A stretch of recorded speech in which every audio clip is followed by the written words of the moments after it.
A battle between the hero party and a tree monster, during which the wizard Magnus chanted Franny Renel to burn it, but he soon realized that his fire magic was not working on the creature. The hero Eugene shouted at him, calling him useless and telling him not to complain. Magnus said that they should try attacking with different attributes, but Eugene insisted that it was common sense for fire to defeat grass-type enemies. Magnus replied that he clearly could not see fire having any effect and told Eugene to stop shouting and just do what he suggested. Magnus continued firing at the monster's tentacles, but his attacks did not leave even a scratch, and Eugene was soon struck by one of the tentacles. The cleric Hilda immediately healed him, and Eugene thanked her, saying that she was actually useful, unlike the useless Magnus. Hilda stood close to him and replied that he was very kind and that it was only natural for her to support him, and the two behaved strangely toward each other. The fighter Misha shouted at them to stop fooling around and struck the tree monster with her axe, adding that the battlefield was not a place for Eugene and Hilda to flirt. After some time, the party finally defeated the monster and began collecting the dropped items, while Eugene warned Magnus not to dare steal anything.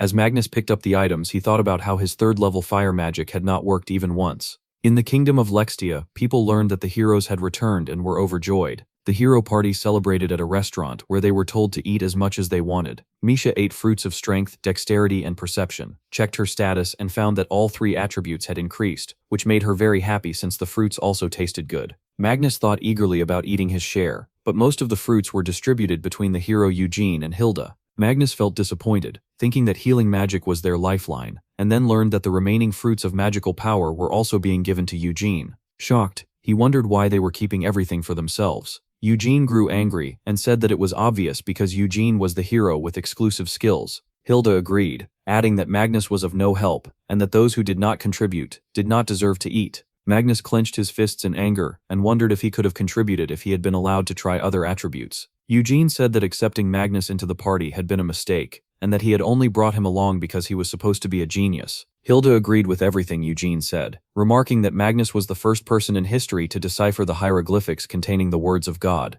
Magnus accepted this, after which Hilda smiled and asked what else he had done besides that. She continued criticizing him, saying that wizards were useless parasites and that physical attacks were far more useful in combat. They both mocked Magnus, and Eugene finally declared that they no longer needed him in the party and told him to leave. Magnus said nothing, stood up and walked away. Misha asked whether he was really fine with leaving like that, and Magnus wondered if she had not heard that Eugene had kicked him out. She called him a coward, and Magnus replied that she could say whatever she wanted before leaving, wondering what he should do the next day, as he carried the expectations of everyone in his hometown, yet felt completely broken. He recalled that in the Academy City the wizards had been very happy along with everyone else when they learned that their student Magnus would accompany the hero party in the battle against the Demon Lord. They had felt extremely proud of their Academy's student. Magnus remembered believing that he was meant to save the world, help raise their reputation, and elevate the status of wizards across the land. Now, however, he felt that he could not return like this. Suddenly, a man carrying luggage called out to him, addressing him as a wizard and asking him to wait. Magnus noticed that the man had been in the bar earlier. The man said that he simply wanted to meet everyone in the hero party and apologized for his rudeness, explaining that he had overheard their conversation. Magnus wondered whether the man thought he could make some quick money from him. The man then asked whether it was true that Magnus could decipher any hieroglyphs, and took out a book, asking if Magnus was interested in it. Magnus grew excited upon seeing the hieroglyphs, and realized that they described how to defeat the Demon King Moralfy in simple terms, claiming that the book would even lead to God himself. Although Magnus thought he did not fully understand what it was, he found it extremely interesting. He learned that only God and his divine spirits could use the holy letters, and that he was the only one capable of reading them. He wondered whether it was just an ordinary book that he would normally dismiss as a scam, but since it was said to be a book from God himself, the situation was different. He decided to buy it. The man looked pleased and said that 1 or 2 gold coins would be enough. Magnus handed over a few coins, then went to his room and began reading. He discovered that the entire world was filled with demons born from the magic of the Demon King, and that as long as the Demon King continued to breathe, no matter how many monsters were defeated, they would continue to be reborn as long as the conditions were met. Magnus found himself deeply interested in the book as it seemed to contain the truth of the world. He wondered if the Demon King ever got tired of breathing, but the book offered no such mercy. He then understood that this explained why there had been repeated reports in the past of monsters being defeated yet resurrecting again. After that realization, he noticed something important written in the book, and the scene shifted 3 days later to when he reached a tree described exactly as the destrant mentioned in the text. It stood on the northern hill near the village of Nokoko, just as the book had stated. According to the book, if a seed was sown in impure soil, a destrant would be born within 3 days. Magnus could hardly believe that everything written was true, yet he now stood before the boss monster, facing it entirely on his own. He noticed that the destrant had not detected his presence. He began chanting and prepared to use flash, thinking that status effects and weak magic usually did not work on boss monsters, but every monster had its own unique weaknesses. This one, according to the book, was weak against sleep. Following the instructions, Magnus decided to apply buffs to his lightning magic so that it would work effectively. He acknowledged that he had been at fault before for not thinking and acting on his own, but now he felt unbound by anything and resolved to defeat the Demon King through his own will and power. He believed that he would prove to the entire world that wizards were far superior to heroes. He recalled the book's teachings that the magnificent god did not meddle in trivial matters, and that only those who stood on their own feet and used their own wisdom could carve a path forward. That was why the strategy book contained vast knowledge, leaving it to individuals to make proper use of it. Acting on this belief, Magnus unleashed a heavily buffed thunder spell on the boss monster, and defeated it with ease. Suddenly lights appeared beneath his feet, and he saw his magical power, spirit level, and many other attributes increase dramatically. He was shocked by the tremendous growth and could clearly feel the surge of power within his mind. At that moment he realized with certainty that the book was real. Magnus had managed to defeat 8 destrents and had learned several powerful spells, raising his level to 28. As things stood, he now needed to replace his old gear with higher-ranking equipment. He was not aiming for S-rank items, but felt that at least C-rank equipment would be sufficient. However, rare equipment was extremely difficult to find on the market, and he also needed a large amount of money. Lying on his bed, he reflected that money was truly the greatest struggle. At that moment he noticed something new in the strategy guide, which continued to surprise him. Following its instructions, he climbed to the top of a massive building and jumped down through a chimney, relying on a spell he had learned that controlled his falling speed and kept him safe. According to the strategy guide, he would be able to learn flight at level 29, and he eagerly anticipated reaching that point. He entered the house through the chimney and moved deeper inside, trusting the guide's claim that no one lived there. The reason for this soon became clear, as the house had once belonged to the former Staff King. Eventually Magnus reached a room where the Staff King had once resided. A skeleton sat at a table and chair, and Magnus wondered whether the Staff King had truly been left to die alone more than 10 years ago. There, he discovered an S-rank staff known as the Great Sorcery Staff. It contained a crimson crystal gem, a precious stone that alone could fetch around 100,000 gold at an auction, and the staff itself was worth just as much. He realized that if he sold it, he could live in luxury for the next 500 years. More importantly, the staff possessed overwhelming power. When used as a casting medium, it increased the strength of defensive spells by 73%, enhanced strengthening spells by 186%, reduced an opponent's resistance to status effects and weak spells by 51%, and lowered mana consumption by 25%. Its special effect expanded the range of single-target spells, which filled Magnus with joy. Magnus created a stone grave for the Staff King, and performed a simple ritual, stating that he would temporarily borrow the staff resting beside the king's deathbed.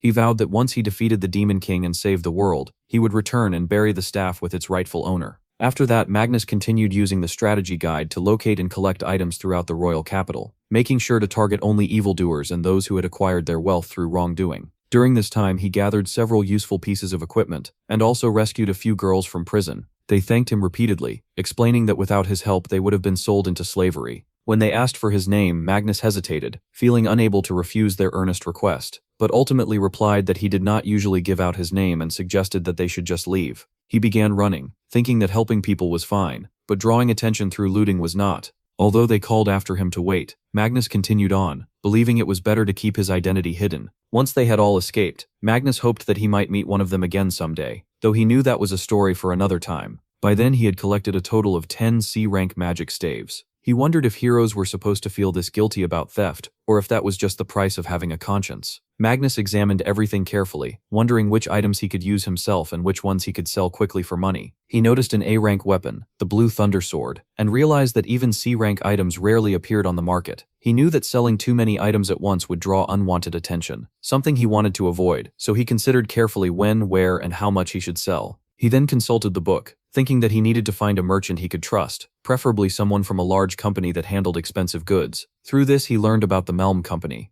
When Magnus went there, he unexpectedly saw Eugene and the others. Eugene said that they would not find what they were looking for, while Hilde told him to calm down, reminding him that they had only just begun their search. Misha added that the item had been posted as a quest because it rarely appeared on the market. Magnus was surprised and exchanged glances with Eugene. He also noticed a cat girl, and wondered whether she was meant to be a replacement. Eugene seemed irritated upon seeing Magnus. Acting normally, Magnus asked himself whether they were trying to buy something. Eugene responded rudely, saying that it was none of Magnus's concern what they were doing. Magnus agreed and turned to leave, wishing them luck in finding whatever they were searching for. Misha stopped Eugene, suggesting that Magnus might know something about the item since he was a wizard. Hildy agreed, saying they had nothing to lose by asking. Eugene reluctantly agreed and glared at Magnus. Magnus wondered what they needed from him. Now, Eugene explained that they were looking for a magic staff, but since such items rarely appeared for sale, they had no idea where to find one. Magnus replied that he knew where to get them, and even had more than a dozen. Eugene became excited and asked whether Magnus could arrange one for them. Magnus questioned why they needed a staff when they no longer had a wizard in their party. They explained that it was a quest from a noble named Damidas, then stopped themselves, saying Magnus did not need to know the details and should just tell them where to find the staff. Magnus thought that they should speak to him more politely if they wanted his help. Hulda stepped forward and begged him, saying they were in desperate need of the staff and asking if he could tell them where to obtain one. Magnus turned cold and said that he already had one, so if they wanted it badly, he would sell it to them. Eugene shouted happily, saying it was good that Magnus was finally being helpful. Hulda then asked how much it would cost, wondering if it would be 1,000 or 2,000 gold coins. Magnus questioned whether they could really afford such a price. She replied that it was a necessary expense for the hero's journey to defeat the Demon King, and that they would not hesitate to pay. Magnus found the situation ironic, thinking that priests claimed their love for divine spirits was infinite, yet in reality, many were corrupt monks who exploited the poor with healing magic. Since they were unwilling to spare expenses, he stated that he would sell it for 1,200 gold coins. Hulda thanked him happily, though Magnus knew she was only acting and secretly cursing him for putting her through such humiliation. Since they truly needed the C-rank equipment, he handed it over and took the money. Eugene then smiled and explained that now that they had the staff, he could reveal the reason they needed it, saying that their client would trade a mithril sword in exchange, which they could sell at auction for around 5,000 gold coins. They laughed together, while Magnus remained calm and said that it would be good for them. Eugene felt confused and wondered whether Magnus had no regrets at all, thinking that selling the staff to them should have weighed on him, especially since a mithril sword was barely B-rank equipment. Magnus, however, already possessed 6 such swords, along with the A-rank Blue Thunder sword, so something so minor meant nothing to him, as if he would care about such a thing. Magnus simply left after wishing them good luck in their battle against the Demon Lord. Eugene thanked him, after which Misha asked Magnus whether he still did not feel like returning to the party. Magnus wondered why she was asking that. At that moment he realized that Misha was looking at him like a sulking child, and the expression struck him in a strangely impactful way. After that, Magnus quietly left. Magnus then entered the Malm company while wondering which counter was free and where he should go to ask for what he needed. He noticed a girl trembling among a few people, and remembered that she was the one who had been kidnapped by the slave traders. The girl approached him and asked him out on a date. Magnus was confused and then took her away from there. After some time she relaxed, and Magnus told her that she should not say such things in public. She apologized, saying that she had become too excited upon seeing him again. Magnus felt troubled, as even though he might have rescued them from those criminals, they had still seen him looting the place, so he wondered how he should make her stay quiet. The girl then asked if she was bothering him at the moment. Magnus wondered whether she should not be at the store, but she replied that she could not resist after seeing him again, and added that as the daughter of the great Malm company, she would not miss any opportunity. Magnus was surprised to learn that she was the owner's daughter, and then asked her name. She replied that her name was Arya, and that she wanted to repay him for saving her life by any means necessary. Magnus looked into Arya's eyes and noticed that she had become emotional, which made him wonder whether she was truly interested in him. However, he felt completely confused, as wizards did not jump to conclusions and instead observed things carefully. Arya then asked him whether it meant that he did not want to go out with her, and whether he did not find her attractive. She recalled that when she had been kidnapped and locked up, she had feared the horrible things that might be done to her, but then Magnus had appeared, gallantly swooped in and rescued them. She added that although she had met all kinds of people due to her work, it was the first time she had seen someone so wonderful. Magnus felt conflicted, as he was a young man and naturally interested in women, but he had taken a vow to defeat the Demon King, and needed to remain honest. He clenched his hands, began sweating heavily, and apologized, admitting that he had never been with a girl before. He then realized what he was saying and felt that he had not meant to say it that way, but he also mentioned the matter of the Demon King. Arya also began sweating and confessed that Magnus was her first love, and that she had never been with a man either. Magnus felt extremely nervous and tried to calm himself by thinking that Arya was not a bad girl. He eventually agreed to go on a date with her, but warned that he had never done such a thing before. She became very happy, thanked him, and said that they could learn together, adding that he was the only one for her and that he should not worry. Magnus blushed slightly and introduced himself. She was shocked to hear his name and wondered if he was the wizard from the hero's party. Magnus confirmed it, but explained that he had been kicked out of the party and was now just a regular person. She became angry upon hearing this and questioned whether the hero was an idiot, saying that even someone like her could tell that Magnus was very powerful. Magnus replied that there was no use crying over spilled milk, and admitted that he could not deny that Eugene was an idiot. Blushing again, he asked where they were going on the date. She revealed that Wednesday was her day off, and they decided to go out on that day. Magnus returned home, went to his room and lay down on the bed. He thought about whether getting along with her would make her keep quiet about the looting incident that day, and realized that becoming close to the daughter of the biggest company owner would secure him a way to sell his items. He admitted to himself that this thought had crossed his mind, but it would be a lie to say that it was all he cared about. He giggled to himself, feeling excited about his first date, and hoped that Wednesday would arrive sooner. Finally, Wednesday arrived, and Magnus was walking through the royal capital's Magnus district shopping area. Based on what he had learned about dates from books, he thought that it was some kind of competition about who arrived earlier, which he found foolish, since it should not matter as long as both arrived on time. When he saw a couple being very clingy, he wondered if that was what people did on their first date. Feeling extremely nervous, he soon noticed that Arya was already waiting near the fountain, so he went to apologize and asked if she had been waiting long. She agreed and said that she had arrived early in the morning because she was so excited. Magnus suggested that they get going, and began looking for a place where they could eat. She became very happy and asked if he had been thinking about her, to which Magnus agreed, making her even more delighted. As they walked, Magnus thought that Arya was very straightforward, and that he needed to respond in the same way without losing his composure, wondering if their chemistry might be better than he had expected. Arya tried to hold his hand, but Magnus awkwardly pulled away. When she reached for his hand again, he felt flustered and slightly lewd. Looking into his eyes, she told him to relax and keep going, which made Magnus blush as he thought about how amazing women were. When they arrived at a place, Arya ordered pancakes, and Magnus wondered if she already knew about the shop.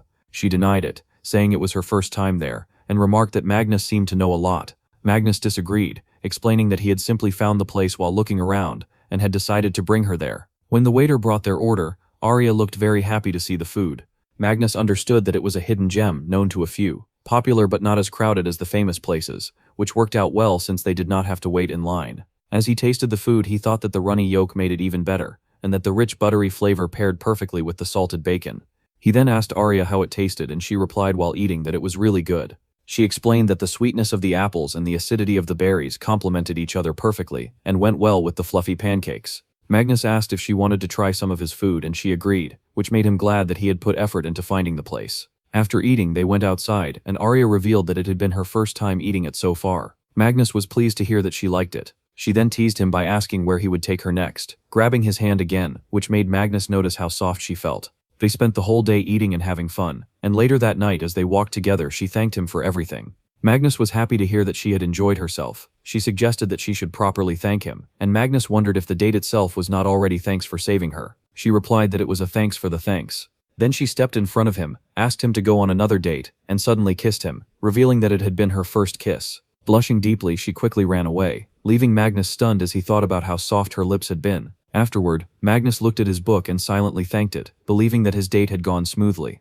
Magnus knew that the most important thing was people, which included a section in the book about the daughter of the Malm company, with many details about her. Because of that, he chose a place based on her personality and food preferences, and once he had all the information clear in his mind, he planned what he believed to be the perfect date for them. He realized that he had truly enjoyed her company, and then looked at the book, remarking that it had far more practical applications than he had initially thought. One day, Magnus was reading the book in his room and noted that he had already obtained most of the hidden items, which made him wonder what he should do next. He then learned about a girl he needed to save from Enzo village. The girl, Mel, was a 14-year-old bedridden village girl, suffering from a strange disease. Although people had tried using healing magic on her, it did not work because her illness was unusual, and they eventually gave up after failing to cure her. Magnus learned that her illness was caused by a demon, and that unless the demon was defeated, she would never recover. Magnus prepared himself to fight the demon, but first went to Mel's village. When he met the village chief, the chief was shocked to learn that Magnus intended to defeat the monster living in the forest near their village, and that he planned to do it alone. Magnus revealed that he and Eugene had gone their separate ways, which made the chief understand that Magnus had come to save them on his own. As the chief praised him, Magnus said that it was unnecessary, and added that he also wished to use the village as his base of operations. The chief agreed and said that Magnus was free to stay with them as long as he needed. He also mentioned that since he had lost his wife and son to an epidemic, there was a vacant room available. Magnus nodded politely, thinking that villages always seemed to have either a demon problem or a tragic spare room, sometimes both. Magnus ignored that offer and instead brought up Mel's illness, saying that he needed to discuss his granddaughter. The chief asked if something was wrong with Mel. Magnus denied it, but explained that if he defeated the demon boss, it might cure her condition. The chief was shocked and stood up in surprise, but Magnus clarified that it was only a theory he had heard. The chief then calmed down and asked Magnus to forgive his outburst. Magnus understood and felt there was no need to explain further. He decided that once he defeated the demon boss and Mel was healed, he would bid them farewell and leave as soon as possible. He believed that the chief and his granddaughter had already suffered enough, and did not need to be burdened with knowing his secrets, and it had nothing to do with embarrassment. As Magnus met the villagers, they all wished him success in defeating the demon, as he was their only hope. Magnus wondered where the chief was, and a man replied that the chief had made a big fuss the previous night. Magnus left, thinking that it was not a serious problem, and merely a small embarrassment that the chief could not control. As he walked through the forest, he suddenly heard footsteps and asked whoever it was to come out. A man appeared and Magnus recognized him as Grants. Grants knelt before Magnus to show his respect and said that it was an honor that Magnus remembered his name. Grants was the only guard of the village, and Magnus thought it was good that he had a good memory, since otherwise he might have mistaken Grants for an enemy. Grants then stated that he had a favor to ask and requested permission to join Magnus. Magnus wondered if Grants wanted to fight the demon boss with him, and Grants confirmed that it was his wish to go and fight alongside him. Magnus looked at Grants's armor and thought that it did not suit Grants's personality at all, as he appeared more like a killer than a guard. He asked Grants to be honest and wondered whether Grants was after the drops or acting out of a sense of duty to the village. Grants then revealed that he was only there to save Mel. Magnus found this interesting, and the two of them set off together. Grants explained that he and Mel had been childhood friends, even though he was 4 years older than her. Magnus was shocked to learn that Grants was only 18 years old and realized that they were nearly the same age, as he had seriously thought Grants was around 28. Grants also revealed that Mel was his unrequited love, and Magnus understood that Grants had never confessed his feelings to her.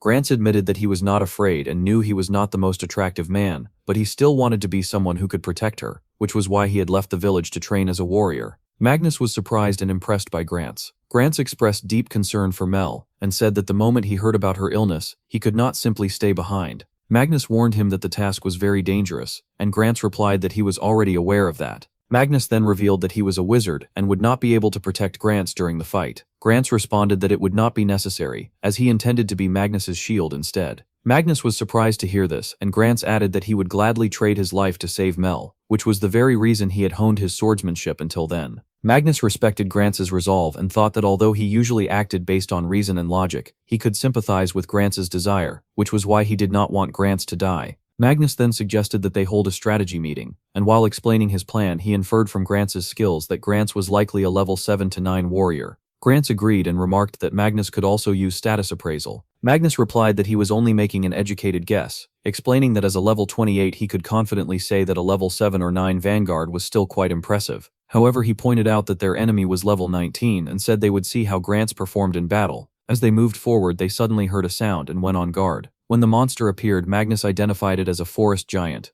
He began chanting and cast fire weapon, magic shield and magic armor, increasing all of their stats. Grants exclaimed that although they had discussed this in the meeting, the effect was far greater than he had expected, as he felt power flowing endlessly through his body, calling it a miracle created by the great wizard Magnus. Grants charged at the giant, and Magnus thought that under normal circumstances Grants would have been terrified to face such a powerful enemy. He reflected that although wizards could use spiritual magic like priests, they could not cure the fear status, and it was Grants's bravery and love for Mel that were driving him forward. Grants landed a slash on the monster, and Magnus realized that it was thanks to his support magic that Grants's attacks were getting through. When the giant tried to strike back, Grants dodged it, prompting Magnus to comment that strength was meaningless if Grants could not land a single hit. Grants's speed increased further, and he rushed the monster again, recalling Magnus's instruction that he would buff Grants's evasion and debuff the enemy's accuracy, meaning Grants had to dodge every attack. Grants landed several more slashes, and Magnus praised him, thinking that if he had been alone, his plan would have been to stack buffs and debuffs while staying on the offensive and dodging attacks.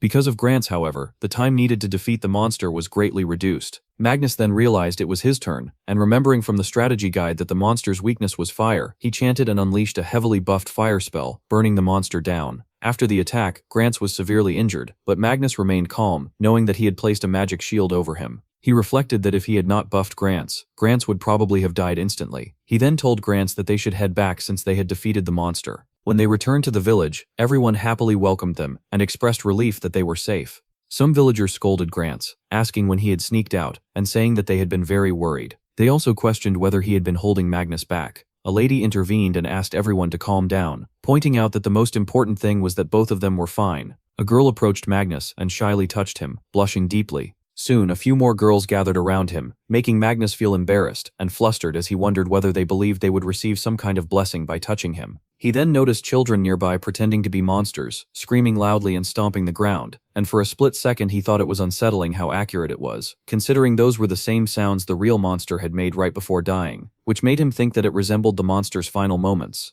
Just then Mel arrived, calling out to Magnus. Seeing that she was completely fine made him happy. Magnus then noticed Grants behaving strangely, and was about to comment on it when the village chief began to cry, thanking Magnus for saving Mel, as if he were dreaming. Mel learned that Magnus had believed defeating the boss would cure her, and she realized that his theory had truly worked. She wondered if there was anything she could do to thank him. Magnus replied that she was very kind, then pushed Grants forward, saying that if she wanted to thank someone she should thank Grants. Mel was confused, so Magnus explained that Grants had desperately wanted to cure her, which was why he had come to help them. He added that Grants had acted as a shield for him and had charged alone against the fearsome giant. He emphasized that Grants was not some fool chosen by destiny, but the real hero. As Magnus continued praising him, Grants's face turned completely red, and he shyly said that he had not done much. Mel said she was truly happy and thanked Grants as well, asking if he had really gone out to fight for her. Others urged him to answer, and Grants, blushing, replied that it was very embarrassing to say. Magnus noticed everyone laughing warmly, and thought it was a very nice village.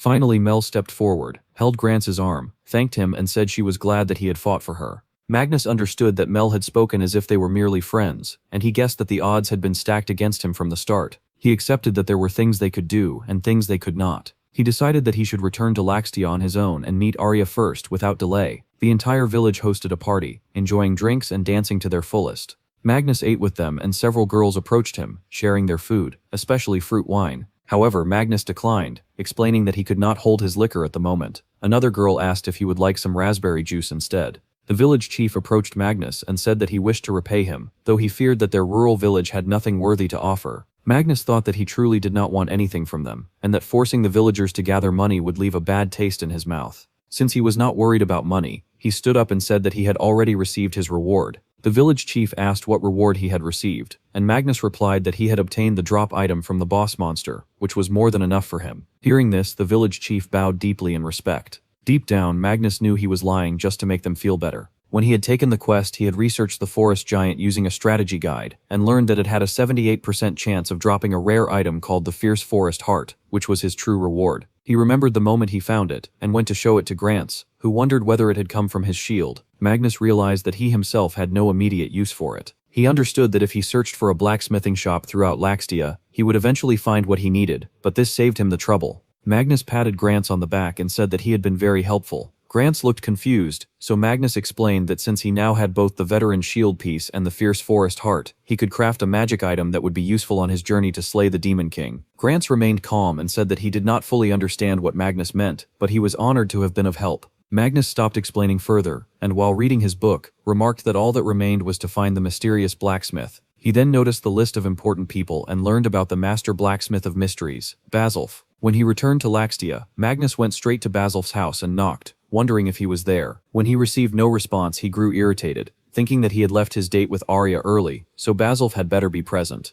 As he began slamming on the door, it suddenly opened, causing Magnus to panic as he recalled from the strategy guide that Basilf became furious with anyone who entered without permission. However, he was shocked to see that Basilf was not standing there. Instead, a man was lying on the ground, screaming for help. Magnus was confused by the sight and wondered what had happened. Magnus went to help and learned about Basilf and the so-called hero. He was shocked, wondering how those people could act in such a way, and how low they were willing to stoop before feeling satisfied. Magnus then made Basilf drink a high-grade potion, explaining that his wounds would heal shortly. Basilf refused to accept charity, and said that he did not trust humans. He explained that a party of heroes had once met him, asked him to forge weapons, and then simply stole from him. He added that humans still called such people heroes, which deeply shocked Magnus. Magnus then looked at some other weapons and asked Basilf if he would sell them to him, explaining that he did not have the full 8,000 gold coins required, and that it would cause problems if the items were sold elsewhere. Instead, Magnus offered the high-grade potion. Basilf laughed and said that it was enough, agreeing to take the potion and thanking him for it.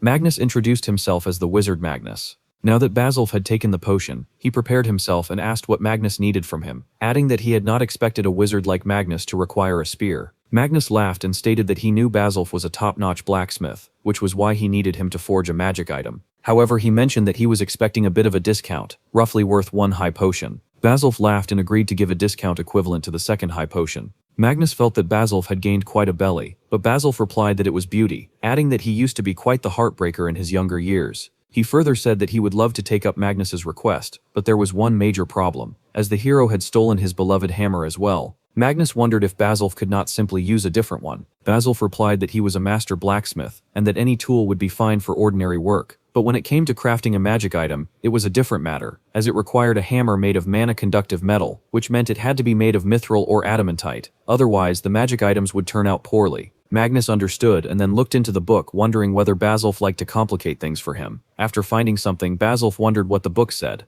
Magnus closed the book and stated that he would explain it later, adding that they should first go and get a new hammer for him, which would be an orichalcum smithing hammer. After that, Magnus and Arya were flying on a carpet, and she was extremely happy and excited about it. She said that it was good the Malm company had lent them the hovering carpet, as it would have taken them a week to reach the destination on foot, whereas using it would get them to the Great Mining Tunnel in less than 2 hours. Magnus agreed, and both of them were fine, but Basilf was trembling while sitting at the back, tightening his grip on the carpet so that he would not fall. Magnus recalled that Arya's father had revealed that they mined and delivered large amounts of rare metals from the Great Medullus Tunnel, and that this was the quest Magnus had received from them in exchange for the original core hammer. Basilf revealed that the tunnel was a lair of the undead, and questioned whether Magnus was sure they could mine there. Magnus replied, and Arya also added that Magnus would find a way to do it. Magnus then stated that they would mine tons of metal and take the hammer as their reward. Finally, they arrived at the entrance of the Great Medullus Tunnel, and Magnus mentioned that the pathways were quite wide. Basilf explained that people used to dig out rare metals there in the past, and the paths had to be wide so they could escape easily. Magnus guessed that since there was so much space, they might as well ride the carpet inside.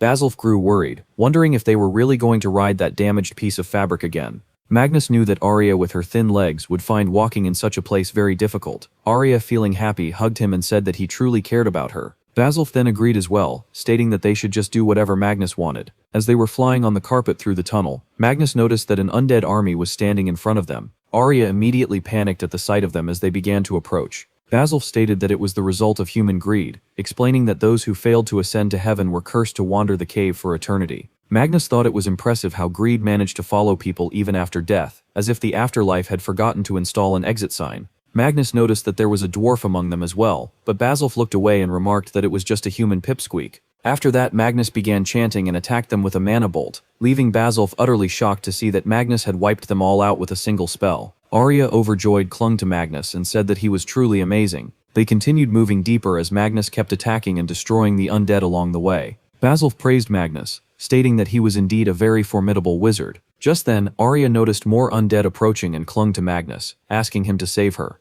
Basilf asked Magnus whether they were heading in the right direction. Magnus replied that they could not get lost, as the book guided him perfectly, and even contained a map that led to the depths they should never venture into. Eventually they reached the rare metal mine and found it to be enormous. Basilf stated that despite its age it still contained a significant amount of ore, which was why he believed the undead were unwilling to let them mine there easily. As more undead appeared, Magnus used his power to defeat every last one of them, clearing the area completely. Arya urged them to take whatever they needed and leave quickly. Suddenly Magnus opened a portal, from which many miners emerged, shocking Basilf when he realized that the portal was connected to Laxtia. Basilf expressed his amazement at Magnus's abilities. One of the men stated that Malm had already given the orders and that they were to mine until they bled. Everyone got to work, and Magnus stated that once the rare metals were delivered to Malm, the quest would be completed. He then told Arya that it was time for them to go and obtain the orichalcum hammer. When Magnus went to the wealthy merchant Malm, Malm immediately got to the point and asked to take Arya as well. Magnus was there with the orichalcum smithing hammer, and wondered what he should do next. Malm stated that he was confident Arya would be of great help to him for many years to come, and asked whether Magnus would like to have her by his side.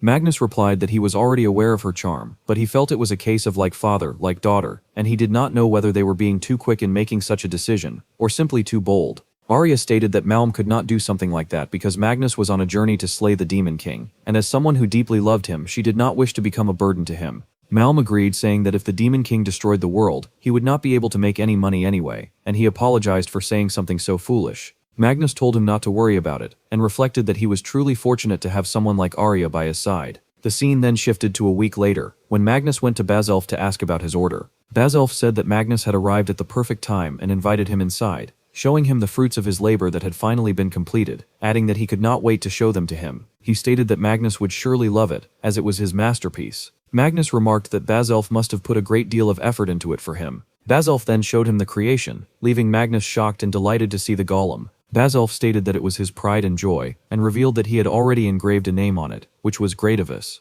Magnus was glad that such a name had been inscribed by a blacksmith of Bazalf's caliber and thanked him, saying that he could now clear the depths of the Megalos tunnel. Bazalf was shocked to hear this. After that, Magnus rode Greativus with Bazalf as they headed toward the mountain. Magnus asked whether Bazalf would mind if he sped up a little. Bazalf replied that Magnus could do whatever he wanted, but asked him not to go too fast. Feeling scared, Bazalf even grabbed onto Magnus's clothes while trembling. Magnus happily stated that he had never expected to return to the tunnel so soon, especially to face the boss at the deepest level. He explained that he had only intended to defeat it to clear the undead clogging the tunnels, and since the boss was level 34 while he was level 28, the battle could go either way. He added that it was the perfect opportunity to test Greativus, but said that he would slow down. Bazalf, now relaxed, thanked him for it. Finally, they arrived at the Great Megalos Tunnel. Without stopping, they entered battle with the undead and continued pushing forward. Magnus asked Bazalf whether he wanted to turn back, as there was still time. Bazalf replied that Magnus should not be absurd, saying that since it was Greativus's first battle, he as its creator had to be present as well.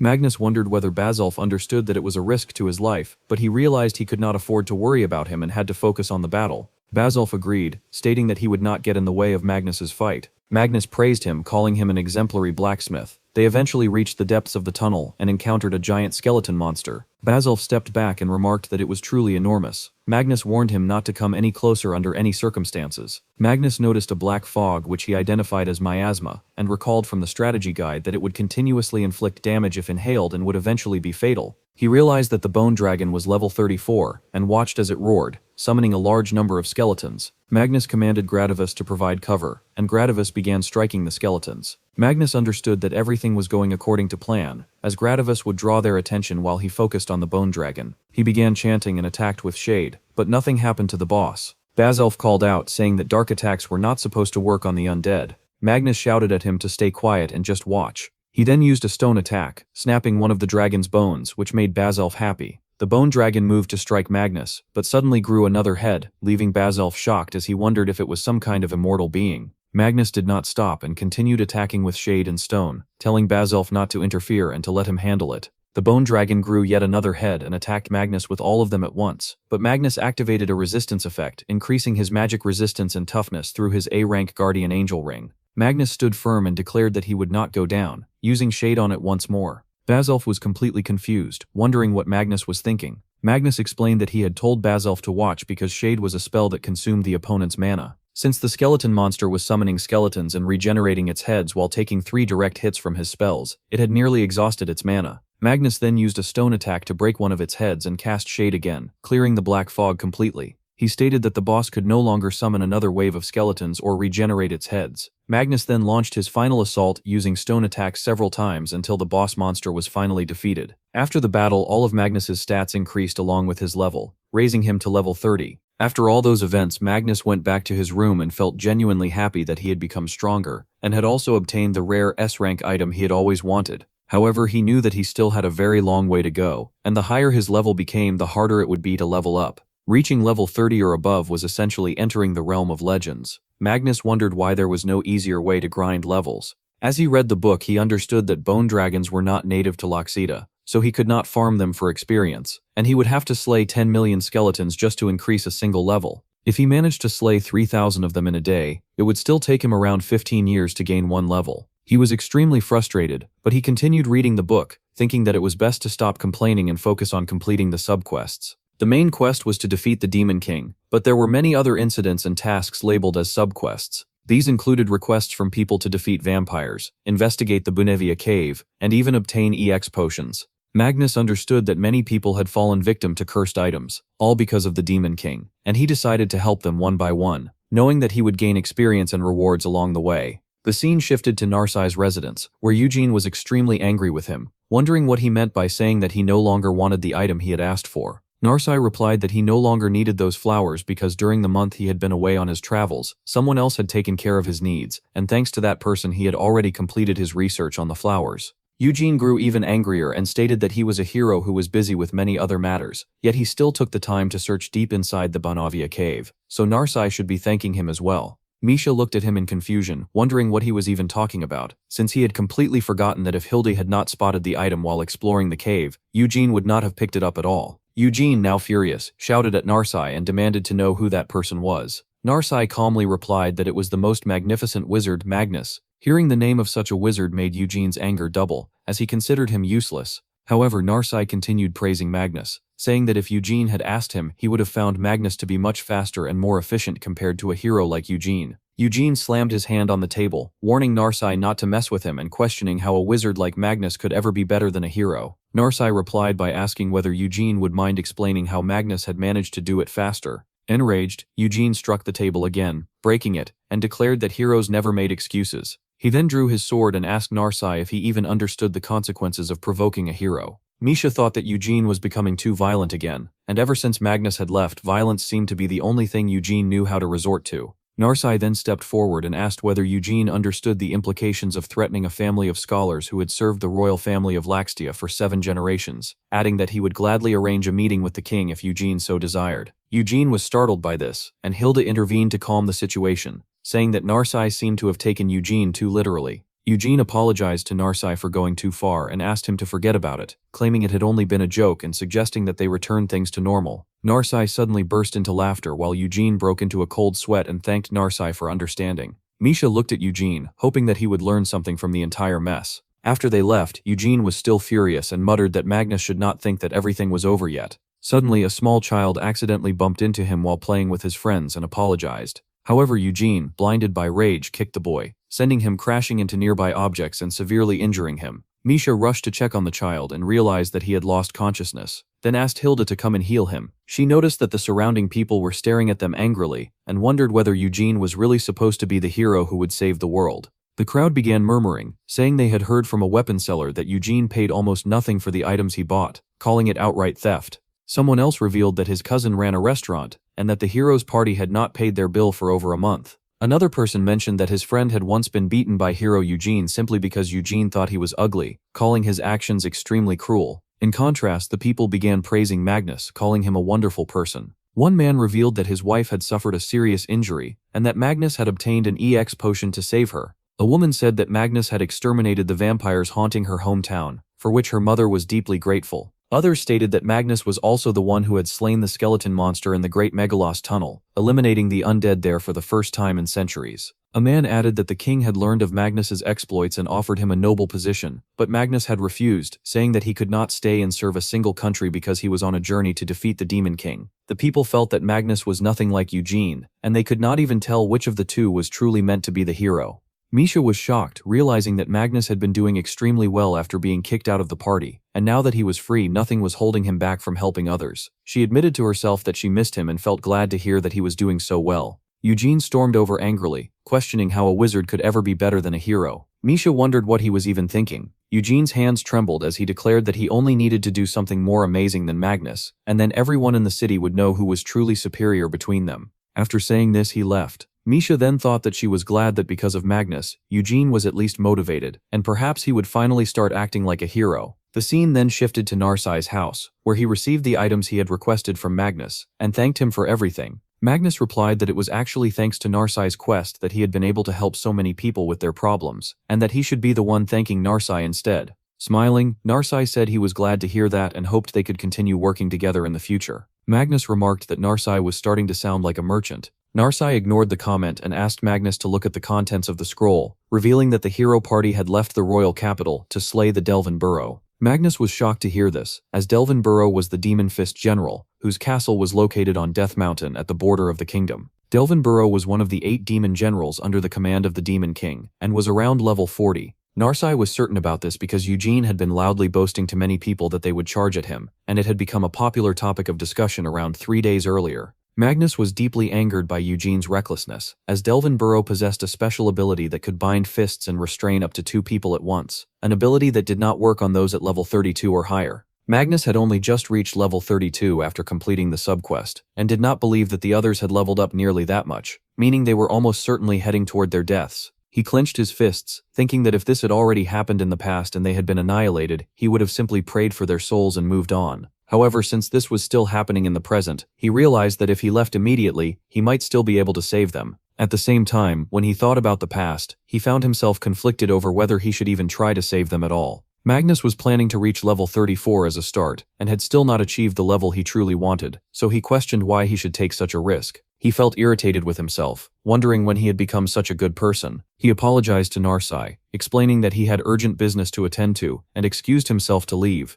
Ramsay stopped him with a raised hand and said that if Magnus was going, then he should know that Ramsay would laugh if he wished, and that Magnus should be the one laughing at their demise. Yet for some reason Magnus found that he could not bring himself to do so. Ramsay then said that he was certain he would laugh, and that when Magnus returned triumphantly after killing Delvin Burough, he would welcome him with a smile, bring out a 35-year-old bottle, and listen to his heroic tale until morning. Magnus expressed his appreciation but admitted that he could not handle alcohol well. Ramsay laughed and remarked that even a magnificent wizard like Magnus had his weaknesses, then apologized, saying he had not meant it as a joke. Magnus replied that it was fine, and reminded Ramsay that he had already said Ramsay would laugh. Ramsay then looked thoughtful, and said that if Magnus was truly determined, he would help him with his heroic exploits. He brought out a hovering carpet, a family treasure, and said that it would help Magnus catch up to the others. Magnus thanked him for the help, and with the golem accompanying him he left, stating that Eugene and his party were already 3 days ahead, but thanks to the carpet, he would surely be able to catch up to them. Magnus entered Delvin Burough's demon castle, and as he stepped inside, he felt nothing unusual at first, until a dragon suddenly attacked, forcing him to begin the battle alongside Gradius. He had already read the strategy book and understood that even the mob monsters ranged from levels 10 to 13, and since they could not push through quickly as they had in the Great Megalos tunnel, they would need to clear the mobs room by room. As he continued forward, he noted that the corridors were extremely long and practically formed a maze. There were traps everywhere, making him wonder whether this place was a trap emporium or something similar, though it did not really matter since the guide he had read explained everything in detail. Suddenly Magnus heard a sound coming from the wall beside him, so he struck it with his staff and discovered a hidden passageway, which he believed would make things much faster. He continued along that path, growing increasingly tired, until they came face to face with a level 26 mithril golem. Magnus understood that it had extremely high resistance to magic, and was considered the natural enemy of wizards. He briefly thought that calling it a natural enemy felt unfair, since it was really just a giant reminder of everything magic could not solve. He then ordered Gradius to attack the mithril golem. At the same time, Magnus used weapon enhancement, magic armor and magic shields to strengthen Gradius, allowing it to fight fiercely against the golem. He also granted resistance against piercing freeze, reasoning that ice magic could slow enemies down regardless of how high their magic resistance was. Eventually, the golem was completely frozen, turning into what he described as a golem popsicle. Gradius delivered the final blow with its claws, and together they defeated the enemy. As a reward, Magnus obtained high-purity mithril ore as a drop, which made him extremely happy. He stored it in his A-rank magic tool pouch, capable of holding a large quantity of items, and he felt truly glad that he had obtained the pouch from the subquest. After that, they continued moving forward, and eventually reached a staircase, which Magnus stated would lead them to the 5th floor. Upon arriving there, they proceeded ahead, and Magnus soon noticed something unusual. As he looked closer, he discovered Eugene and the others, remarking that they were surprisingly fast. Eugene was shocked to see Magnus and wondered why he was there. Magnus replied that he had come to defeat the demon general Delvin Burough. Misha happily approached him, wondering if he had come for the same reason as them, and asked about his party. Magnus revealed that he did not have a party. She apologized and said she had not known that. Magnus explained that he had come alone and guessed that Gradius was his only partner. Everyone was shocked to hear that Magnus was alone. As Magnus prepared to move ahead, Hilda suddenly acted innocently and asked him to wait. She got down on her knees and pleaded with him to fight alongside them, saying that Delvin Burough was the sworn enemy of humanity, and that it was only natural for them to join forces to defeat him. She added that if Magnus wished, he was welcome to return to the party. Eugene immediately shouted at her, saying it was not her place to decide. Hilda continued begging Magnus to accept their invitation, but Magnus refused, stating that he could defeat the demon on his own. Eugene was shocked and began trembling upon hearing this. As Magnus moved forward again, Eugene suddenly called out to him and asked whether he knew where he was currently standing. He revealed that there were numerous trap patterns spread across the 5th floor. Magnus found this surprising, as he had not noticed them at all. Eugene explained that they had nearly fallen into a trap earlier and had barely avoided it.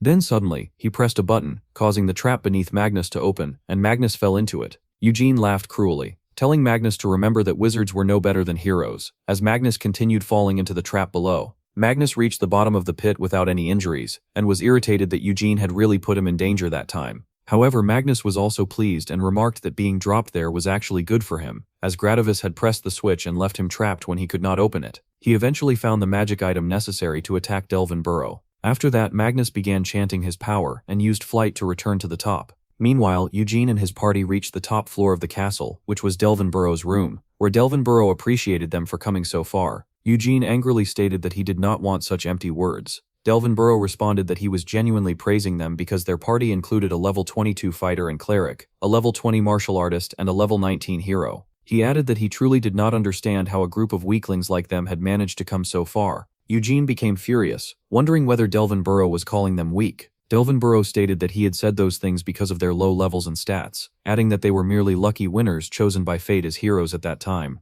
Eugene became angry and shouted for him to stop speaking such nonsense. Delvin Burough laughed and asked Eugene to become his subordinate, promising to grant him half of Laxtia. Eugene excitedly asked whether that was really true. Suddenly Delvin Burough turned serious and stated that it would not be like that, explaining that he was only conveying what the Demon King had ordered him to tell Eugene, and that it would instead be Eugene's deathbed. Eugene became enraged and rushed forward to strike Delvin Burough, while Hilda chanted to increase his stats. Misha and the other girl also attacked, but Delvin Burough was already prepared to block them. Eugene, burning with fury, activated his unique skill of Equipment Awakening and manifested the hidden power within his weapon to slash, but Delvin Burough shattered his sword with a mere touch, leaving Eugene in shock. Delvin Burough laughed and asked whether Eugene was using such a faulty weapon. Eugene replied that the flame sword had been forged by the best blacksmith in the entire city and had even been made before his own eyes. Delvin Burough found this interesting and asked about the inscriptions, remarking that a good craftsman always left an inscription on their work. Eugene then realized that there was no inscription on the sword.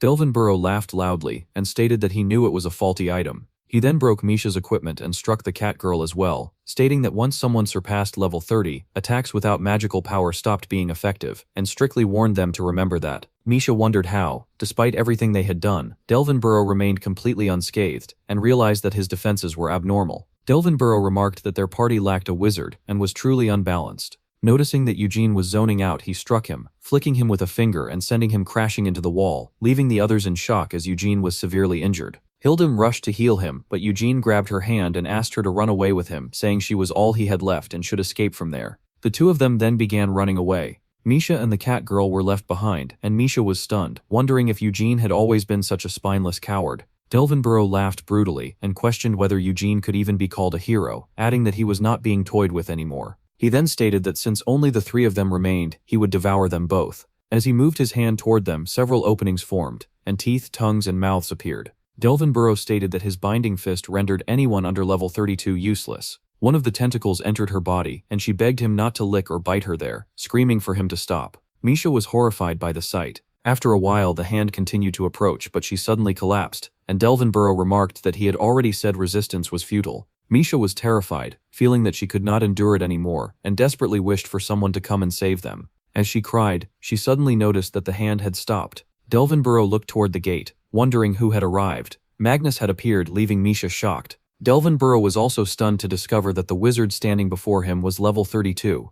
Delvin Burough offered Magnus the same deal, stating that if he became his subordinate, he would be granted half of Laxtia City. Magnus refused the offer, and declared that he was ready to fight him together with Gradavis. Upon hearing Magnus's refusal, Delvin Burough began laughing brutally, and stated that he would now show Magnus what fear truly was. Magnus then asked whether Delvin Burough was giving such foolish speeches because he was afraid of being defeated by him. Delvin Burough appreciated Magnus's confidence and attacked him with Reuben left. Magnus knew that since Delvin Burough was aware that his binding fist would not work on him, Delvin Burough decided to attack using his float fist instead. Magnus blocked it with Gradavis and praised it, stating that it was a masterpiece of Basilf. Magnus knew that the weakness of Reuben left was fire, so he attacked with fire, considering that Reuben left and Reuben right were separate monsters, both at level 35, which was 3 levels higher than him. However, he had pushed his stats to their limits and was using the Great Sorcery Staff. Since he was also using the element they were weakest against, they were no match for him. Eventually he defeated Reuben left, which shocked Misha.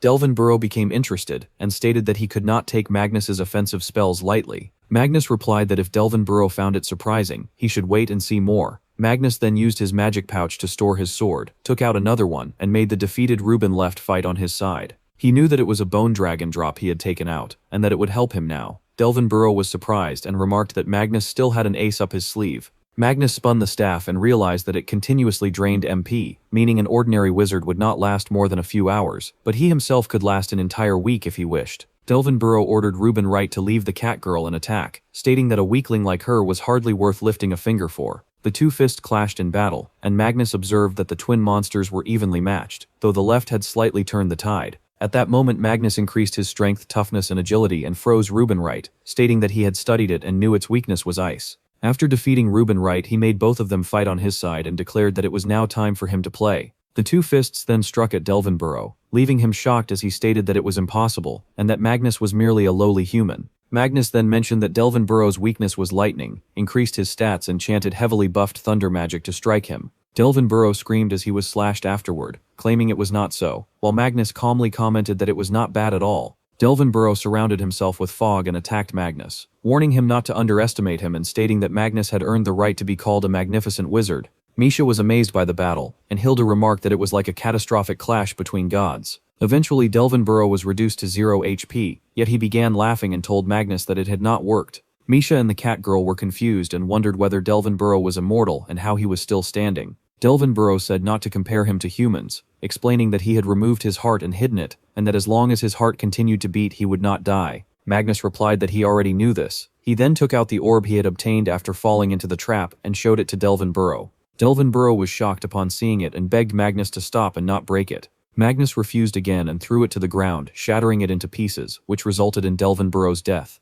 The cat girl and Misha held on to Magnus, stating in disbelief that he had truly managed to defeat Delvin Burough on his own. Delvin Burough, however, struggled and insisted that he would not die so easily. Magnus turned to leave, stating calmly that he knew that as well. After defeating the monster, Magnus returned to the royal capital and met Ramsay to talk. Ramsay stated that Magnus was truly brave, and Magnus explained that every time he went out into the city he was showered with praise. He added that in a few days there would be a grand ceremony for his return, which was why he had been drinking so much. Ramsay laughed and said that this was only natural given Magnus's remarkable achievements, and that ever since Delvin Burough had been killed, there had been a sharp drop in the number of demons around the capital city. Because of this, the citizens' lives had taken a turn for the better, and Magnus realized how much he had helped them. Blushing, Magnus said that he wished he could just walk down the streets like a normal person. The scene then shifted 5 days later, when Magnus went to the party venue courtyard along with Arya. He stated that she had truly saved him, and that he had been in quite a pickle earlier. She replied that as the daughter of a merchant, he should simply leave all the social formalities to her. Magnus recalled that whenever people praised him, saying he was doing so well and that they wished to express their gratitude to their savior, Arya would bow her head and say that they were honored to receive such kind words. Magnus expressed his appreciation to Arya for handling everything, and she replied that compared to his accomplishments, what she had done was nothing at all, and that he should puff out his chest with pride. They exchanged glances, after which Magnus drank both alcohol and a mana potion. He wondered if this was the first time in his life he was more afraid of social interaction than poison.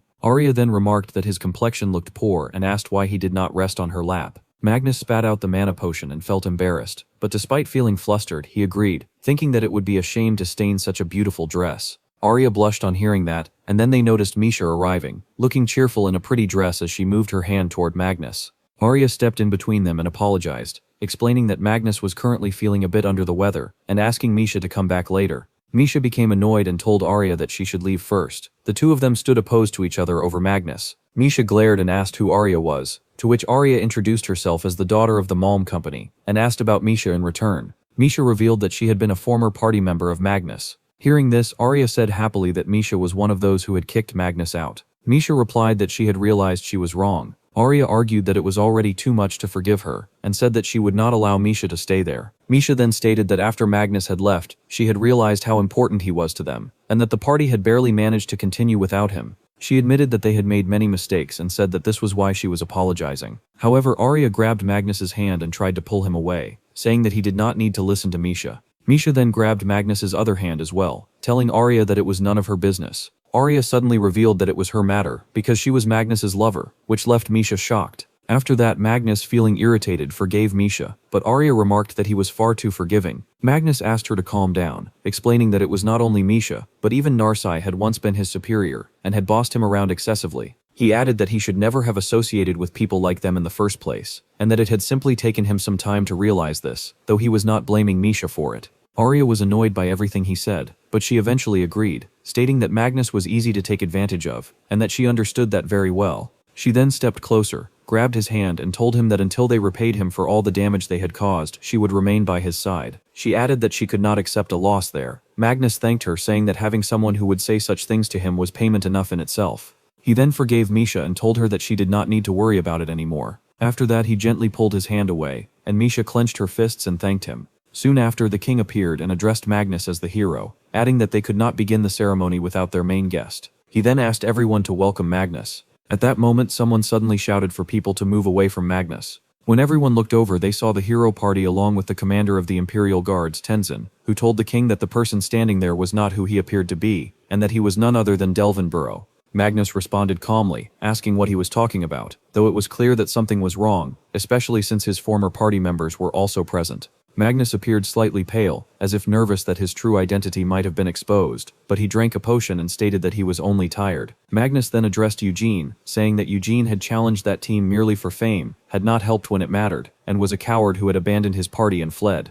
He asked everyone not to listen to Eugene's delusions. Enraged, Eugene shouted that he was the hero, and questioned why he would ever run away from his enemies, accusing Magnus of being delusional instead. Magnus laughed and remarked that Eugene was truly a good actor. Magnus then looked at Tenzin, thinking that he was the real problem, as his rank and achievements carried weight. Tenzin stated that they should listen to Hero's words, and insisted that the wizard standing before them was actually Delvin Burough in disguise, who had taken that form to infiltrate the castle. He added that if there was any doubt, they should use the appraisal skill on Magnus. When the king did so, he discovered that Magnus was at level 36 with a magic power of 27. Magnus reflected that after killing Delvin Burough, who had been level 40, his own level had increased significantly, and since he had raised his stats to their limits, his magic power appeared abnormal. Tenzin then shouted to the crowd, asking if they understood now, claiming that this was proof because a human could never reach such a high level and such stats. Hearing this, everyone began murmuring among themselves. Magnus thought that some of humanity's greatest figures had reached level 30 or higher, indicating that this information only existed in strategy guides and that only he knew about it. He realized that the highest level the king had ever personally seen through appraisal was that of a court mage at level 17, so it made sense that the king did not believe a human above level 30 could exist. At that moment, Misha intervened and stated that she was an eyewitness to Magnus defeating the demon, and that Eugene was the one who had run away. She pointed at Eugene and accused him of lying. Tenzin then questioned whether the words of a party member of Eugene could truly be trusted. Suddenly, Eugene claimed that Misha was a foolish woman who had been seduced by Delvin Burough, and said that her words should not be believed. Hilda added that it was obvious whom they should trust, since the accusations were directed against the hero. Everyone cast fearful looks at Misha, with some even stating that doubting the hero was tantamount to doubting the divine spirit itself. Misha began sweating heavily, and Magnus stepped in, remarking that they had made quite a mess and that they were clever copycats. He stated that tricking and inciting a foolish hero was easy, but their schemes would not work on him. Tenzin demanded that the king order the capture of the demon, but Magnus replied that it was the other way around. He pointed at Tenzin and stated that Tenzin himself was the demon. Magnus explained that the 8 demon generals were extremely difficult to kill, and that they first located and manipulated the selfish leaders of nations. In the case of the royal capital, they had chosen Tenzin, and when the 8 demon generals were slain, their souls crossed overseas and replaced the souls within their vessels. Magnus concluded that Tenzin's soul had been sold to the demons. Enraged, Tenzin shouted at Magnus, telling him to stop spouting such nonsense. Magnus began laughing and said that it was fair enough, and that it was time to skip the pointless back and forth about who was lying and who was not. He stated that he would settle the matter with a single attack. He then chanted and unleashed a thunder strike. Eugene became terrified and started running away, shouting and begging not to be killed. Even after the attack, Tenzin remained standing and began laughing, stating that it was truly exciting to face such a fearless opponent. He then transformed into a demon, praising Magnus and saying that he had done very well. The demon was the great evil that persisted. Tenzin Delvin Burough of level 14. Everyone was shocked as it attacked Magnus, forcing them to fall back. Magnus was injured and Arya came to check on him. Magnus wondered whether she was hurt as well, but she replied that she was completely fine and would leave the area as soon as possible. Magnus said that it was a good decision and that she understood the situation perfectly. Magnus thought that the monster had taken over Delvin Burough's power, and that it felt like a rematch. The king was shocked to see this and admitted that everything Magnus had said was true, feeling deeply ashamed for having doubted him. Magnus told him not to worry and expressed gratitude that no order had been given to capture him. He then asked Misha to take the king to a safe place. Misha was surprised and wondered whether Magnus intended to fight alone. Magnus asked if she really needed to be reminded that she was currently unarmed, and told her to remember her duties, emphasizing that they needed to avoid the worst possible scenario. Misha then understood, lifted the king and stated that she would protect him, telling Magnus to focus on the fight. She ran away, leaving everything set for Magnus to face the monster. The monster was furious and looked at Eugene, wondering what he was doing there. Eugene pointed his sword at Magnus and said that he was merely fighting his enemy. Magnus replied that Eugene's enemies should be behind him. Eugene became enraged and shouted at Magnus to shut up, declaring that if he killed Magnus and helped Tencent take over the kingdom, he would receive half of it.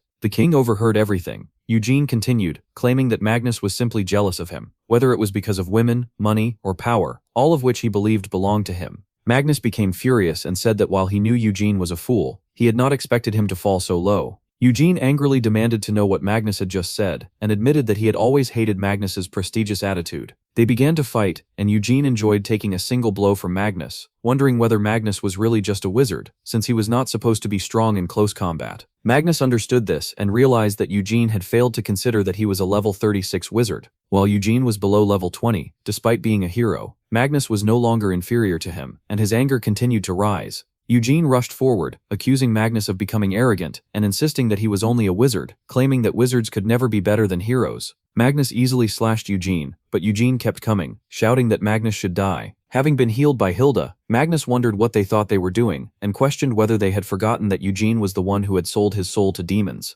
Hilda replied that it was obvious and stated that God's will was beyond human understanding, just as it was for the divine spirit who had chosen Eugene as the hero. She was certain that the divine spirit had very deep and intrinsic reasons for every action the hero took, and that her role was simply to support and serve him. Magnus said that her fanaticism was deeply painful to him, and that while fighting them was one thing, fighting them alongside a demon was something entirely different. Arya called Magnus over and showed him something that was covered with cloth. The scene shifted to the past, where Arya had wondered whether the commander of the Imperial Guard was actually the demon. Magnus had told her to stay cautious, explaining that he was the only one who knew the truth, and that Delvin Burough would not die easily, and would likely set a trap for him during the dinner party. Arya had been worried, and wondered how they could decline the invitation. Magnus had replied that Delvin Burough would try again, another time, and that it was the perfect opportunity for him to deal with the situation. Arya had agreed, saying that she would do anything she could to help him. The scene then returned to the present as Arya removed the cloth covering Gradivis. Magnus told her to cover him again. Eugene was shocked when Gradivis stood before him, and Magnus finally got the chance to focus entirely on fighting Delvin Burough. He used Thunder and Fist Shock and realized that although he had lost a significant amount of MP, the real problem was his HP. He decided to use one more potion, thinking that if the battle dragged on, he would be at a disadvantage, which was why he needed to use his trump card preemptively. Suddenly Hilda told Magnus to stop resisting and grabbed Arya by the neck, asking whether he truly did not care about Arya's life. Magnus became furious and asked whether Hilda was really willing to trample on her own beliefs. She agreed and said that it was because her actions were guided by God. At that moment Misha arrived and told Hilda to take her hands off Arya. However, Misha was suddenly stopped by several zombies. Hilda remarked that she had been thinking about it for quite some time, and now realized that Misha was an idiot. As Misha struggled to protect herself from the demons, Hilda continued, saying that Misha had always obeyed the hero and even tried to flirt with him, which Hilda had always hated. Misha was shocked to hear this, but Hilda continued laughing mockingly at her. On the other side, Eugene laughed as he grew more fired up and warned everyone not to move, threatening that Arya would be killed otherwise. Gradivis approached him, but Eugene struck out, shouting for him not to stand in his way. Magnus was reminded of an old conversation with Bazelf in his workshop, where he had insisted that Gradivis be repaired within 5 days for the dinner party. Bazelf had replied that there were limits to what he could do, and Magnus had agreed. Bazelf had also mentioned that they had only been together for a short time, yet Gradivis had already traveled a long way with him. Magnus had agreed, thinking that Gradivis had accompanied him through many battles and was very dear to him, but now it had been attacked by Eugene in prison and reduced to pieces. Arya was shocked and urged Magnus to keep fighting without worrying about her. Misha wondered aloud whether Eugene and Hilda felt any shame at all. Magnus was deeply shaken as he recalled the words left to him by the founder of the academy, words he had lived by ever since, believing that as a wizard he should never lose his temper no matter what others did to him. However, he now realized that their actions had shown him that he was still immature. Eugene struck at Magnus, warning him not to try to dodge, or else Arya would be in danger. He declared happily that it was finally time for Magnus to die. Instead, Magnus slashed at Eugene, knocking the sword from his hand, leaving everyone in shock. Eugene became furious and shouted at Hilda to kill Arya and make Magnus understand who he was dealing with. Magnus replied that the real fools were Eugene and Hilda. At that moment they noticed other things that were still covered beneath the cloths. Magnus ordered it to rise, and the undead Delvin Burough stood up, leaving everyone shocked. Magnus remarked that Eugene was now looking quite pale. Misha wondered how Delvin Burough could be there, and questioned whether Magnus had not already defeated it. Arya, now free from Hilda, explained that it was Magnus's secret weapon. When Misha failed to understand, Arya revealed that after killing Delvin Burough, Magnus had immediately used the royal Kakara of the corpse dragon to turn him into an undead. Misha pointed out that it had only been 5 days and wondered how Magnus had been able to supply it with MP, stating that such a feat was impossible for humans. Arya explained that it was probably because of the potion Magnus had been using to increase his mana, though he seemed to be having a hard time. Misha felt happy as she looked at Magnus and realized that he truly trusted Arya, understanding that she herself was no longer part of the picture. Hilda tried to grab Arya's hand, and Magnus, enraged, shouted at her to let Arya go. Magnus's Delvin Burough struck Hilda, sending her flying a distance and leaving her heavily injured. Magnus was impressed by the tactic and stated that Hilda was truly blessed, adding that she would not have to witness what he was about to unleash. As Magnus began chanting, Eugene grew frightened and wondered why Delvin Burough was there, and why it was obeying Magnus's orders. Magnus responded by asking whether Eugene had not claimed that Magnus was Delvin Burough, implying that Eugene should be ready to fight him. Eugene shouted for Magnus to shut up, insisting that he had not been talking to him, and then turned to Tenzin, demanding an explanation of what was happening. Magnus told Eugene that he must have been regretting his stupidity for the past few minutes and suggested that they settle things right then and there. Delvin Burough moved to strike Eugene, who panicked and screamed for it to stop, admitting that he was wrong and asking whether they were not companions who had once traveled together. Magnus then asked who it was that had kicked him out of the party. Eugene begged, stating that he would never mess with Magnus again, and asked for forgiveness, but Magnus replied that he did not care what Eugene did anymore, as Eugene had destroyed Gradyverse and threatened Arya's life, and for that he would have to pay. Eugene's body trembled as he somehow stood up and declared that he was the hero destined to save that world, warning that if Magnus killed him the world would be doomed, and Magnus would have to take responsibility. Magnus, angered by this, questioned whether Eugene would even be able to save the world and stated that he was ready to take that responsibility, as he had been prepared for it for quite some time.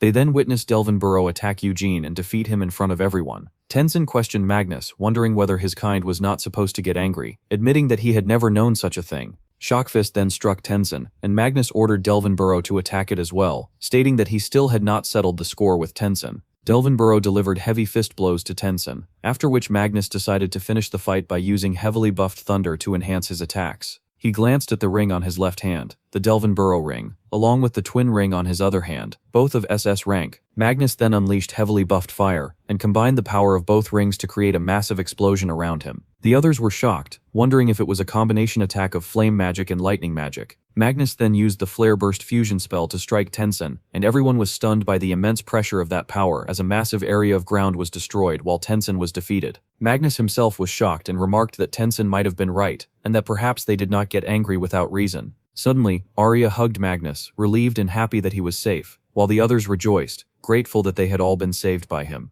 The scene shifted to the Laxtia Royal Castle's audience room, where everyone had gathered before the king, and Magnus was summoned there by a knight. The king himself stepped down from the throne to greet Magnus and shake his hand, addressing him as the savior, and Magnus noted that the king's grip was strong. The others were shocked that the king had risen from the throne for Magnus. The king then declared that Magnus was being awarded the title of the one destined to defeat the Demon King on behalf of the Laxtia Kingdom. He announced that no expense would be spared regardless of how great for the savior of their country, and that he was willing to fulfill any request Magnus made for the sake of defeating the Demon Lord. Everyone cheered for Magnus and wished for his path to be blessed in his battle against the Demon King. Magnus knew that the Divine Spirit had chosen Eugene as the hero destined to defeat the Demon King, yet the kingdom had granted Magnus authority and power comparable to that hero, and he felt prouder than ever. He then stood up, raised his staff toward the sky in a triumphant pose, and the crowd erupted in cheers. On the outskirts of the kingdom, Magnus learned that Misha was returning to her hometown. She explained that she had once intended to return only after earning the honor of defeating the Demon King, but that dream was still far away, so she had decided to be realistic while continuing to exterminate demons for everyone. Misha then asked Magnus about Eugene and Hildy, to which Magnus replied that they were currently on the run. Misha expressed her surprise that Eugene had survived after everything that had happened, and wondered whether heroes were truly that resilient, and Magnus remarked that Eugene was a special case. The scene then shifted to Eugene, who was walking in a rage as his hidden skill God's will had yet to be fulfilled. He shouted that he did not understand why, despite being the hero, everyone was abandoning him, as it made no sense. Hildy told him that they were fortunate to have escaped punishment from the capital, and urged him to flee from that ungrateful country. Eugene asked about the cat girl, wondering whether she had escaped as well, but Hildy revealed that she had been imprisoned and accused of going on a rampage along with several other charges. Eugene grew even angrier and struck a nearby object, injuring his hand, but Hildy grabbed it and assured him that she would always stay by his side. He calmed down slightly and said that she was the only one he had. At that moment he bitterly laughed to himself, thinking that even the Demon King had at least been hated honestly, while he was being despised with receipts. Suddenly a man shouted at Eugene, accusing him of kicking his son the other day, and claiming that Eugene was someone who had sold his soul to demons. More people gathered with objects in their hands, and one man stated that he had endured Eugene only because he was the hero, but now that he had fallen from grace they no longer needed to tolerate him, and demanded that he leave. As Eugene grew furious and reached for his sword, Hilde stopped him, warning that if they caused any more trouble in the country, Magnus would intervene. Eugene began sweating, and with trembling hands he fled the area, telling Hilde to follow him, convinced that once he went to another country he would be worshipped and praised again because he was the hero. The scene shifted to Magnus and Misha talking, during which Magnus felt that her words were filled with pity. Misha guessed that news of what the others had done would spread across the entire world, and she admitted that she was not free of blame either, honestly unsure of how she should feel about it. Magnus picked up a stone from the ground and said that Misha had not crossed the line and could still redeem herself as time passed, but Eugene would have stones thrown at him wherever he went, and would suffer experiences that would make him wish he were dead, as this was simply how things were, and he was paying for his sins. Misha then asked where Magnus planned to go next, to which he replied that he was heading to Alabarna. Misha remarked that as Ekikagam had mentioned, it was a desert country, and Magnus agreed, saying that he had already obtained most of what he needed, including the celestial gem and the official special certificate that entitled him to all privileges in Laxida.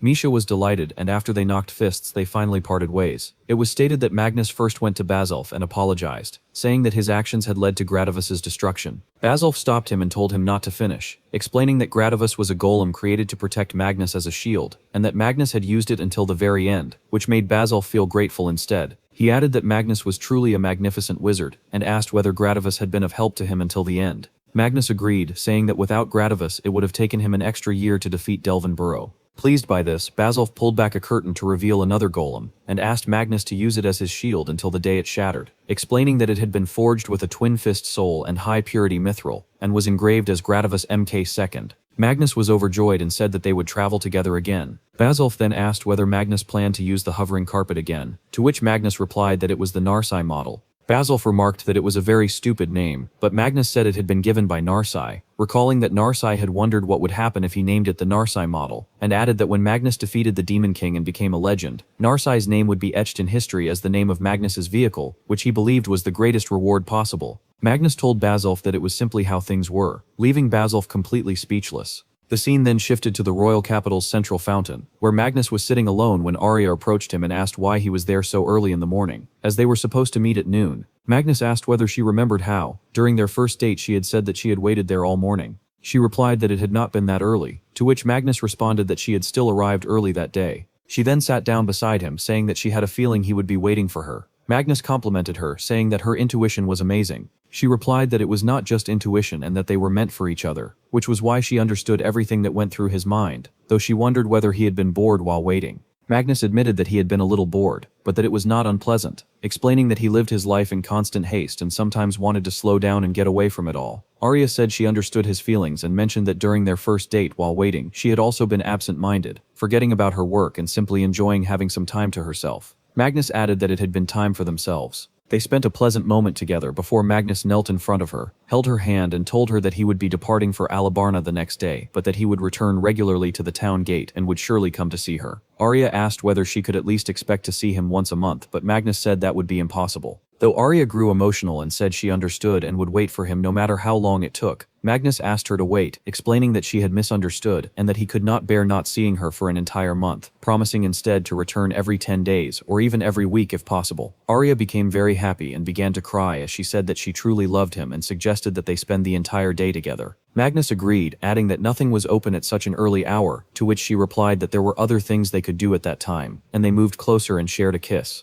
The scene shifted to the Empire of Alabarna, where people had gathered because the heroic liberation army was approaching, and the guards were running after learning that bandits were coming again, lamenting that the country lacked someone like Magnus. Since the others were unaware, one person revealed that Magnus was the wizard who had defeated Delvin Burough to save the kingdom of Laxtia, and upon hearing this they were shocked, though another urged them to stop chatting and keep moving forward. Meanwhile, it was mentioned that a lady was sitting in her room, gazing at the moon through her window, feeling intrigued and curious about what kind of person Magnus truly was. Magnus went to the audience room of the Alabarna Empire's royal castle, and sat before the emperor, once again asking for permission to enter the ancient ruins. However, the emperor denied his request. Magnus then stated that he had also brought a letter from King Laxtia, requesting cooperation and asked the emperor to read it. The emperor replied that Laxtia was a minuscule country with virtually no history, not worth considering, and that as the emperor of that region no one had the authority to give him orders. He then pointed at Magnus and told him to work for him, adding that Magnus would only fight for him and eventually die. Magnus thought that the ruler's words were nothing but a stupid joke. Suddenly, the emperor ordered Magnus to kill everyone from the heroic liberation army, claiming that they had been using all their power to target merchants and western cells, and that Magnus should consider it an honor. Magnus directly refused, and enraged by this defiance, the emperor ordered that Magnus be thrown into jail. After being imprisoned, Magnus remarked that they had forgotten how, during the Golden Age 100 years ago, their country had been smaller than the present-day Laxtia.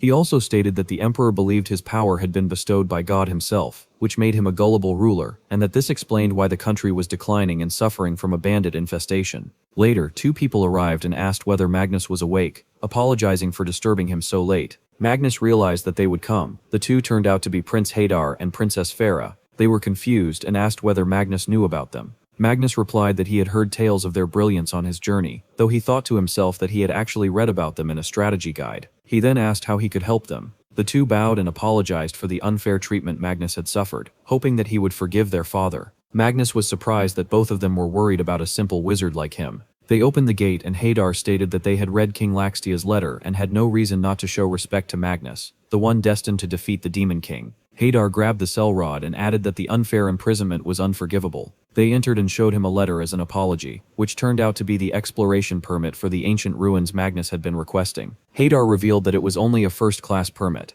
Farah added that special permits could only be issued by the emperor himself, and apologized that they could not do more. Magnus replied that it was more than enough help, and stated that with a first-class permit, he would be allowed to explore 99% of the ruins. They were pleased that Magnus knew about this, and Hadar expressed hope that it would be enough for Magnus to forgive them. Magnus responded that it was fine since they were not to blame, thanked both of them, and added that if they ever needed help he would be happy to assist them. Suddenly Hadar asked Magnus to destroy the heroic liberation army, but Farah immediately stopped him, stating that Magnus was on a journey to save the world, and should not be burdened with their country's internal affairs. Hadar agreed and bowed in apology, admitting that he had not thought it through and had shown Magnus something unbecoming. He told Magnus to investigate the ruins to his heart's content, and added that if he ever needed help he could rely on both of them. Hadar then shook hands with Magnus, stating that although he could not do as much as his father, he would surely help with anything within his power. Magnus thanked them, noting that knowing he could rely on them truly meant a lot to him. While shaking hands, Magnus realized that the next time he returned, it would be to request a special permit. The scene then shifted to Arya, who was sitting with Magnus in the open cafeteria. She learned that Magnus had obtained permission to explore the ancient ruins, and asked whether he had decided to do so. Magnus agreed, explaining that Alabarna had a large number of ruins, many of which were still unexplored, and that these places were where the magic items he had been searching for were located. Magnus added that according to the books, long ago the land had been lush and green, and had surpassed the rest of the world in magical prosperity. Arya remarked that Alabarna no longer looked the same and seemed like a desert. Magnus recalled that around 500 years ago, a grand magic ritual had gone wrong, causing a massive magical outburst that devastated the entire area overnight, turning it into a wasteland. He explained that the old towns buried beneath the sand were now collectively known as the ancient ruins. When a new dynasty rose, the country expanded its power by invading other nations using magic items excavated from those ruins. Magnus continued by telling Arya that everything in the outer layers of the ruins had already been excavated, and only the items buried deep within remained, where people could not easily reach. He concluded that losing the riches of their old magical empire had caused them to lose their conquered lands quickly, shrinking their territory, and that they were now reduced to a small country with only the desert remaining.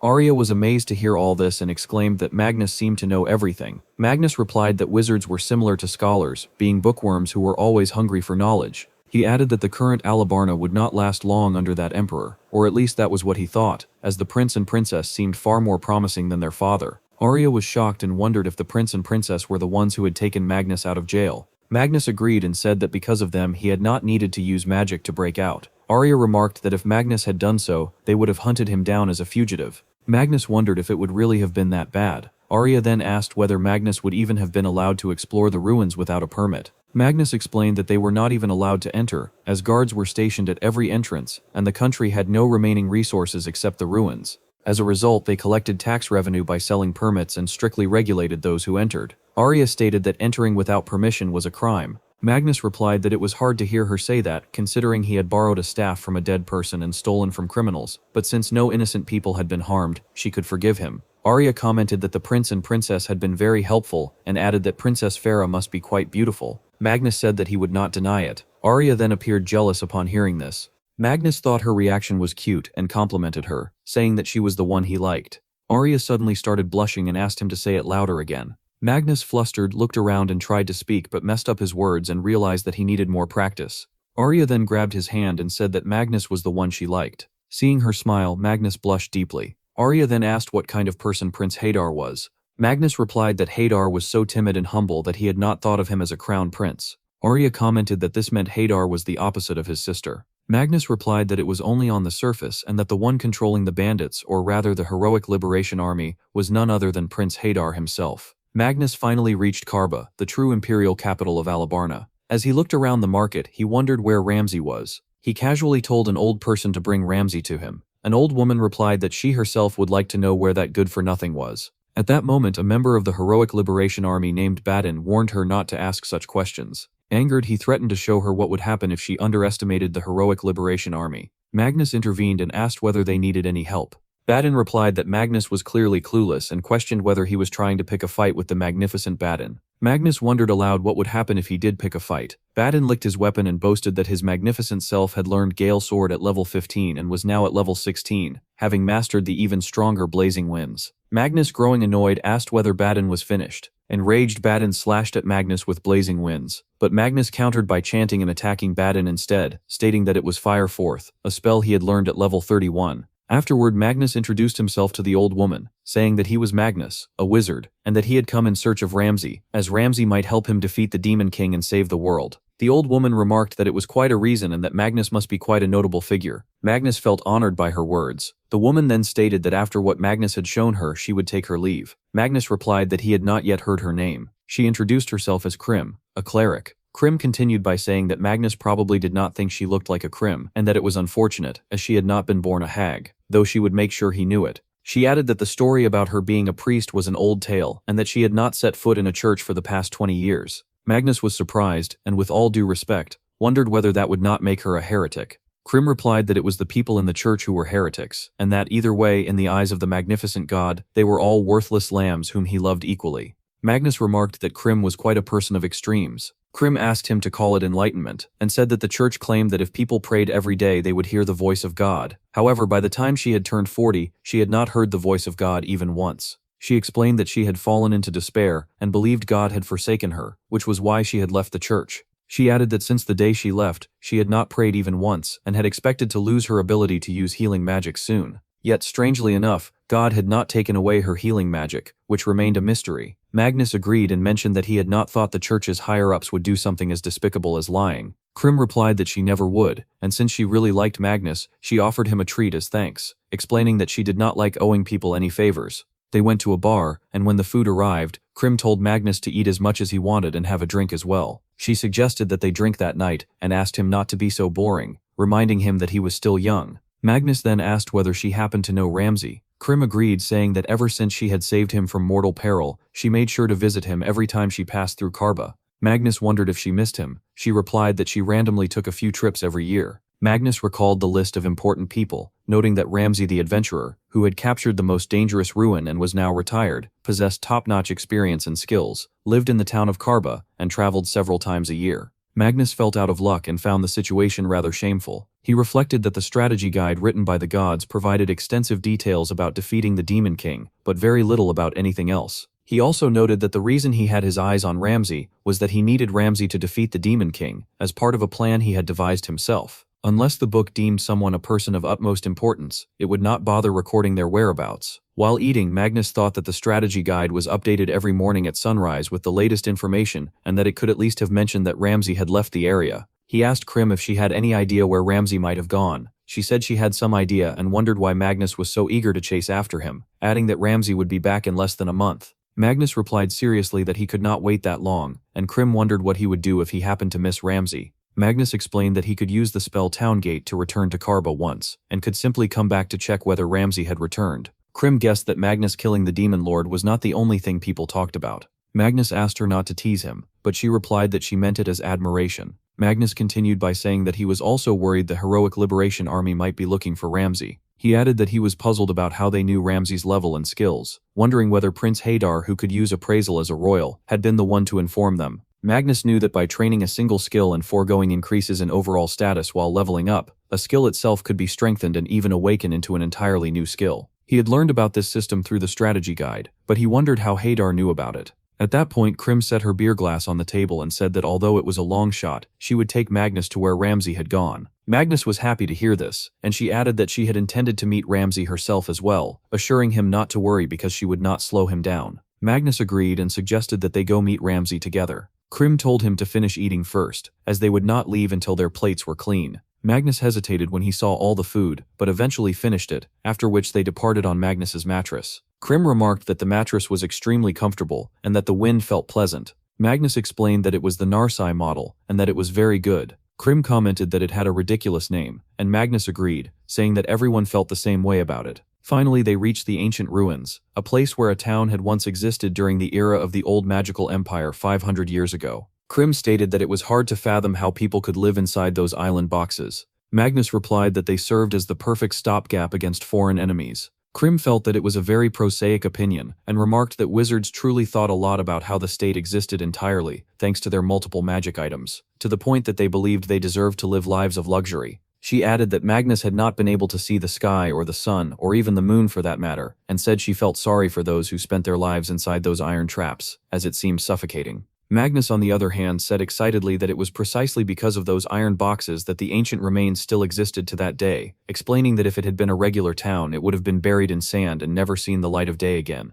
Krim continued by saying that many adventurers dreamed of finding those ruins and leaving their names behind. She also mentioned that there were stories of wealthy merchants and nobles spending large sums of money to have people excavate the ruins for them, and that even in those days everyone involved remained deeply passionate about ancient ruins. Finally, they arrived at the gate of the Tabart's ruins, where they saw someone presenting a second-class permit, yet the guards refused to let them pass. Magnus wondered if there was some issue and noticed that 3 people had been stopped by the guards. One of them stated that it was a second-class pass, while the second insisted that it was genuine and that they had spent a huge amount of money to obtain it. The guard replied that it was unfortunate and explained that investigating the ruins now required a first-class permit, as the rules had been changed. His words frightened the 3 of them, and they protested that adventurers could not possibly obtain a first-class permit, something the guards already knew well. At that point, Magnus intervened, showed his own permit, and asked whether they were looking for something like that. Everyone was shocked to see it, and they remarked that it was signed by both the crown prince and the princess. The guards immediately allowed Magnus and Krim to enter. Magnus then looked back at the 3 and wondered why they were still standing there, telling them they should come along as well. The 3 were stunned and introduced themselves as Ted, Rudd, and Mad, the ruin scavenging triplets.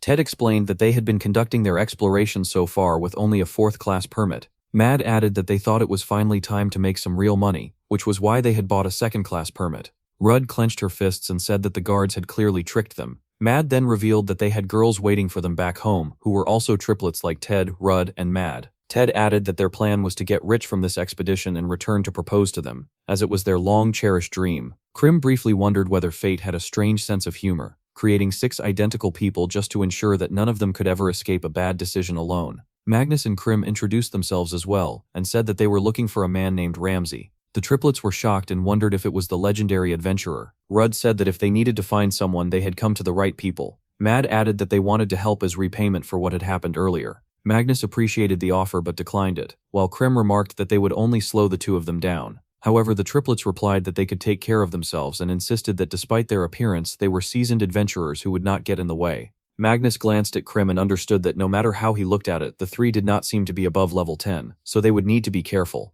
Eventually they entered the ruins, and Magnus was amazed, remarking that it was incredibly bright despite there being no sky. Mad explained that the ceiling itself was glowing. Magnus realized that it was magical luster and that the entire ceiling was a magical device. He noticed water flowing from orbs and devices that purified the air. He grew increasingly excited, almost losing himself in his thoughts, before saying that they should move on and look for Ramsay. They eventually reached the 4th floor, where the 3 triplets were shocked by what they called a monster house. Krim wondered why they were making such a racket, and asked whether they had not been the ones insisting on going to the secret room. Rudd replied that it was because they had already cleared every floor up to the 6th and believed everything had been dealt with. Mad added that he had already warned them that the room contained traps, but they had not expected anything on such a large scale. Magnus and Krim simply nodded. Magnus then began chanting and unleashed his power, attacking everything with stone-based skills. Krim supported him by chanting healing spells and boosting the strength and toughness of Gradavis. Gradavis fought back fiercely, while the 3 triplets trembled in fear, convinced they were about to die. The monster house truly was terrifying. Magnus asked whether they were all fine, and Ted replied that they should have listened to Magnus's earlier warning, admitting that they had been blinded by the prospect of treasure. Magnus said that it seemed there were 2 remaining secret rooms, possibly even more, and asked whether they wanted to go there. The 3 of them were clearly frightened, and Rudd refused, saying that they had had enough with just one, and that they should instead focus on finding Ramsay. Magnus replied that he did not think it would be that dangerous with Krim and himself around. Ted answered that relying on them for everything, and then taking the spoils would leave a bad taste, and suggested that Magnus and Krim should keep all the rewards, as the 3 of them did not deserve any. Magnus, however, insisted that everything would be divided among the 5 of them, and that after that they would search for Ramsay together. Krim said that she did not mind this arrangement either. The triplets were shocked and said that Magnus and Krim were extremely kind, and that they themselves were clearly on the losing side of such generosity. Krim looked at them and told them not to think that sharing earnings was the best or only way to live. They continued fighting more monsters with all their strength, and whenever anyone was injured, Krim healed them. As they descended toward the 8th floor, Magnus guessed that Ramsay was probably heading there, and by then the map had become useless.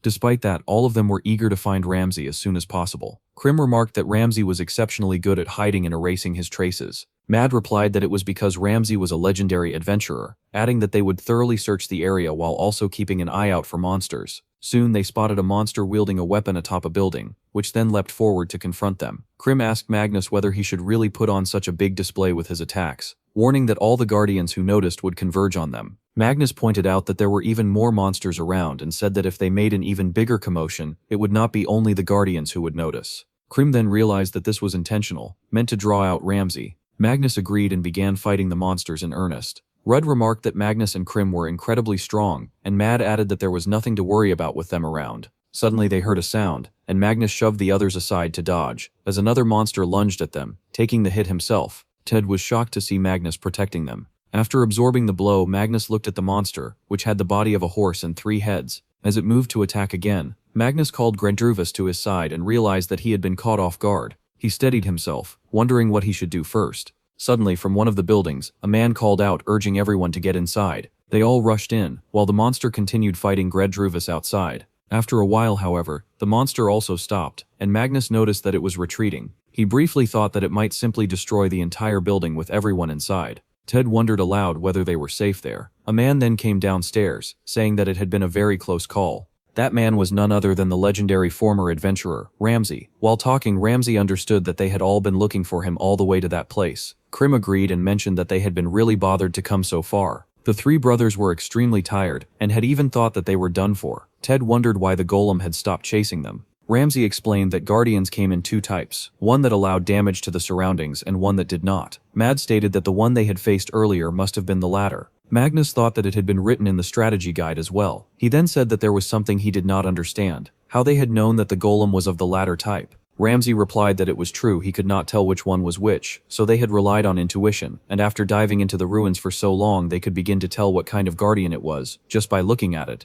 Then he invited them all for lunch, and when they went to check, they found that Ramsay was preparing food using magic. They also wondered how Ramsay could tell that it was lunchtime when they could not even see the sun. Ramsay replied that he only had a rough idea, and revealed that all the ingredients were items from the house, which he had used based on intuition. He started laughing, and Magnus understood that Ramsay was like a walking encyclopedia of the ancient ruins, an incredible person, and exactly the one Magnus had been searching for. They all sat down to eat, and Magnus revealed that he was on a journey to defeat the Demon King, and that as part of it, he was exploring ancient ruins. He then asked whether Ramsay would mind sharing some of his experience and skills with him. As Ramsay thought about it, Magnus understood that Ramsay had already decided to retire once, and wondered how he was going to convince him. Krim asked Magnus whether he had already achieved what he came for, then asked Ramsay whether he had gotten what he was looking for in the ruins. She added that if they did not mind, they would continue staying in such a boring place. Ramsay said nothing, and Krim then asked if the boys knew what they used to call the geezer. Ted replied that he was called the Returner. Rudd added that no matter how harsh the ruins were, Ramsay had always come back alive, which was why he had earned that name. Mad added that there was also a legend saying that none of Ramsay's companions ever got hurt. Ramsay suddenly became angry and called it a nonsense story. Everyone was confused, and then Krim explained that while it was true they had a high survival rate, there was nothing like being completely unscathed. As far as she was aware, the geezer had lost 7 companions during his 40 years of adventuring. She added that Ramsay had even lost a companion in Burough, and the 7th person had been the last victim, which was when Ramsay had decided to retire. Ramsay lowered his head and said that Cain had been still young and had his entire life ahead of him. The scene reminded them of events from 8 years earlier, when Cain had defeated several people and asked Ramsay whether he had seen it. Ramsay had replied that it was not very shabby. Someone had remarked that Cain had managed to do it all by himself. Cain had then stepped forward and declared that he would be the only one to succeed Ramsay. The man had teased Cain by rubbing his hand on his face and said that Cain was talking too big for someone who could not even handle his drinks. Ramsay told Magnus and the others that Cain had been a true prodigy, someone he had wanted to train until Cain became a legendary adventurer on his own. Ramsay went on to explain that when they had reached the 8th floor and seen the monster approaching, they had been completely confused by the sight of the enormous golem. He had ordered everyone to enter the building, and when they hid inside, the monster had stopped, making them wonder whether everyone was present. That was when they realized Cain was missing. When they looked outside, they found Cain's body lying nearby. Ramsay said that afterward they had gone to Cain's house to apologize, and he had been prepared to endure any abuse directed at him. However, Cain's parents had replied that Cain had chosen to become an adventurer just like Ramsay, and had been happy to go on adventures with him. Ramsay admitted that those words had hurt him more than any insult ever could. The scene then returned to the present, where Ramsay stated that if only they had run immediately after seeing the enemy, things might have been different. He said it had been pathetic and frustrating because he believed it had all been his fault, which was why he had stopped being an adventurer. Despite everything Ramsay had said, Magnus understood that he still cared. Magnus realized that Ramsay had revealed he came there every year to see if anyone had defeated the golem, as he wanted to at least recover Cain's remnants and belongings, believing it was the least he could do. However, it seemed no one had managed to defeat it, which only showed how terrifying the golem truly was. Magnus couldn't help thinking that the golem had become less of a monster and more of a very committed gravestone, guarding Cain's regrets year after year. Magnus then stood up, having understood the situation, and declared that he would defeat the golem. The three brothers were shocked and wondered what he was even saying, pointing out that even a legendary adventurer had been unable to do anything against that monster. Magnus replied that according to the information he had gathered, the monster was the boss of the 8th floor and had been designed and manufactured during the era of magical civilization as the perfect counter to a wizard's lights-out strategy. Ted wondered how Magnus planned to defeat it. Magnus told them to trust him, assuring them that they would surely win. After that, Magnus along with Gradvus and Krim went outside and saw the monster approaching. Hearing its footsteps, Magnus realized he had been worried for nothing. Krim commented that Magnus was saying useless things again, and that it was time for him to stop. Magnus agreed, and when the monster finally appeared, he let Gradvus go forward to fight. As planned, the monster was unable to maneuver in the narrow corridor, and the plan worked perfectly by taking advantage of the fact that it could not destroy the houses. Magnus then chanted to increase Gradvus's stats. Magnus recalled what had happened a little earlier, when he and the others had been making their plan. He had explained that Gradvus was similar to Kentrion, as both were constructs made of precious metals that were highly resistant to magic, which was why he could not cast enhancement spells on him. However, he had added that defensive magic cast by clerics was more effective than that of wizards, and worked the same way regardless of the target, which was why he needed Krim's help. Krim had assured him that he should leave that part to her. The scene then returned to the battlefield, where Magnus used his twin fists to strike the monster. The monster fought back, attacking them and paralyzing Magnus. Krim tried her best to heal him, while Gradvus continued fighting on the other side. As they struggled, Ramsay suddenly joined the battle, using his bow and arrows and telling the monster that it would not move so easily. The three brothers helped him prepare the shots and were surprised that they were able to land hits on such a small target. Magnus realized that if they could keep moving and divert the monster's spells away from its original target, then once they gained some distance it would no longer be able to hit them. Rudd stated that the monster's lightning attacks were missing their targets, and that everything was going according to the plan. Magnus then said that they needed a dummy target for the monster, and asked Krim to support him from the buildings. She cured his paralysis and explained that some cleric spells did not work unless they made physical contact, which was why she would stay with him until the fight was over. Magnus agreed and decided to use his power, thinking that if the spell had worked against Delvin Burough, it should have the same effect on this monster as well. He then unleashed his power and struck with a stone spell. After a massive blast, the monster finally shattered into pieces, leaving behind a large amount of loot. The three brothers were overjoyed and praised Magnus as a powerful wizard. Magnus replied that it was all thanks to everyone who had helped him defeat the monster. Ramsay watched silently as Magnus approached him and said that they should get going now, while everyone began collecting the loot. Finally, they reached Cain's corpse, which had already turned into a skeleton. Ramsay was overwhelmed with emotion, as it had taken him 8 years to finally reach that place. He carefully collected all the bones, after which Magnus created a portal through which they all returned. The next day in the town of Karba, Ramsay thanked Magnus for everything he had done. Magnus wondered if he was finished already. Ramsay replied that he had finally come closer to his goal, and had managed to retrieve Cain's last remains so he could give them to his parents. That was why he bowed deeply before Magnus, expressing his gratitude for the immense help he had received. However, it was time for them to say goodbye. Magnus was confused by all of this, but Ramsay asked him to allow him to guide them through the ruins, saying they could go anywhere Magnus wished, and that he would make sure Magnus returned alive. Magnus thanked him, and the two shook hands. Ramsay then asked him not to be so formal, and to treat him like a grandparent instead, and they both agreed. Krim praised the three brothers as well, stating that the kids were admirable and should officially become party members, adding that she could vouch for them. However, she warned that it would now be their responsibility to ensure those rookies returned home safely. She cautioned Ramsay that his words could not remain just words, and that he must make sure they all came back alive. She insisted that Ramsay train the three rookies into top-notch adventurers and turn them into legends, shouting to ask if he was even listening. She then turned to the three brothers and told them that if they disliked the idea they should speak up. Ted stepped forward and said that although they might be rookies, they wanted to join the party. The others added that they truly wished to stay with them, and asked Ramsay to train them without holding back. Ramsay wondered whether he should really train them and if this was his way of atoning for Cain. In the end, he agreed and swore that he would bring all 6 of them back alive. Rudd cheered, declaring that the legend of Ramsay was not over yet, and that they themselves were going to become legendary adventurers.